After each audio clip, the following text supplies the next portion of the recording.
আমি আপনাদের কাছে দুটো কথা বলতে এসেছি। আজ দ্বিতীয়বার যারা স্বাধীনতার স্বাদ আমাদের সকলের জন্য সম্ভব করল, সেই বৈষম্য বিরোধী ছাত্র আন্দোলনের শহীদ ছাত্র জনতা এবং এতে আহত অসংখ্য আন্দোলনকারীকে স্মরণের মাধ্যমেই দেশবাসীকে আমি কিছু কথা বলতে চাই। তাদের দুঃসাহসিক আত্মত্যাগ, সাহস ও সারা দেশকে ঐক্যবদ্ধ করার বিনিময়ে ছাড়া এই স্বাধীনতা অর্জন কখনোই সম্ভব হতো না।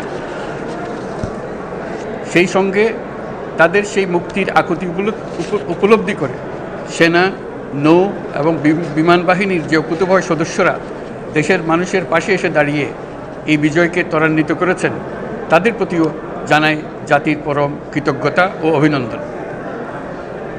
ছাত্র জনতার অভ্যুত্থানে আমাদের দ্বিতীয় স্বাধীনতা অর্জন উৎসবের মুহূর্তে এই স্বাধীনতাকে নস্যাৎ করার জন্য ষড়যন্ত্রকারীরা দেশে একটা অরাজকতার ও ভীতির পরিবেশ সৃষ্টি করেছে।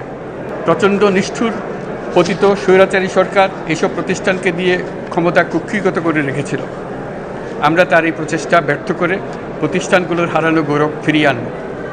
এই ঘৃণ্য চেষ্টায় ব্যবহৃত হয়ে যারা অপরাধ সংগঠিত করেছে তাদেরকে আইনানুগ বিচারের মাধ্যমে শীঘ্রই উপযুক্ত শাস্তি দেওয়া হবে। একই কথা দেশের সকল মন্ত্রণালয়, সংস্থা, শিক্ষা প্রতিষ্ঠান, নানা কর্মক্ষেত্রের জন্য প্রযোজ্য। সর্বত্র অপরাধীর বিচার হবে। আজ প্রত্যেকটি প্রতিষ্ঠান ও তার সদস্যরা নিজ নিজ কর্তব্য পালন করার মাধ্যমে দ্বিতীয় স্বাধীনতাকে উপভোগ করবেন, দেশকে গৌরবের শীর্ষে নিয়ে যাবেন এবং দেশবাসীকে এবং জগৎবাসীকে উপভোগ করার সুযোগ করে দেবেন। আমি জাতির পক্ষ থেকে প্রত্যেকে নির্ভয়ে আনন্দ চিত্তে নিজ নিজ কর্মস্থলে নিজ নিজ সামর্থ্য নিয়ে এগিয়ে আসতে অনুরোধ করছি। দেশের সকল মানুষকে আজ স্বাধীন, নির্ভয়, নিরুদ্বেগ থাকার জন্য নিশ্চয়তা দেওয়ার জন্য আমাদের ছাত্র শহীদরা প্রাণ দিয়েছেন। এই অভ্যুত্থানের মাধ্যমে সৃষ্ট সরকার দেশের প্রত্যেকের সরকার। এখানে থাকবে সকলের আকাঙ্ক্ষা পূরণের অধিকার। অরাজকতার বিষবাষ্প এখন যেই ছড়াবে, বিজয়ী ছাত্র জনতা সহ মুক্ত মানুষের আইনশৃঙ্খলা বাহিনীর পূর্ণ শক্তি তাকে ব্যর্থ করে দেবে। নিষ্ঠুর স্বৈরাচারী সরকার দূর হয়ে গেছে। কাল সূর্য উদয়ের সঙ্গে সঙ্গে গণতন্ত্রের, সুবিচারের, মানবাধিকারের নির্ভয়ে মত প্রকাশের পূর্ণ স্বাধীনতার জন্য সকলের স্বাচ্ছন্দ্যে জীবনধারণের সুযোগ প্রদানের সচেষ্ট সরকারের ঘনিষ্ঠ সান্নিধ্য ও সহমর্মী পরশ দলমত নির্বিশেষে সবাই উপভোগ করবে। এটাই আমাদের লক্ষ্য।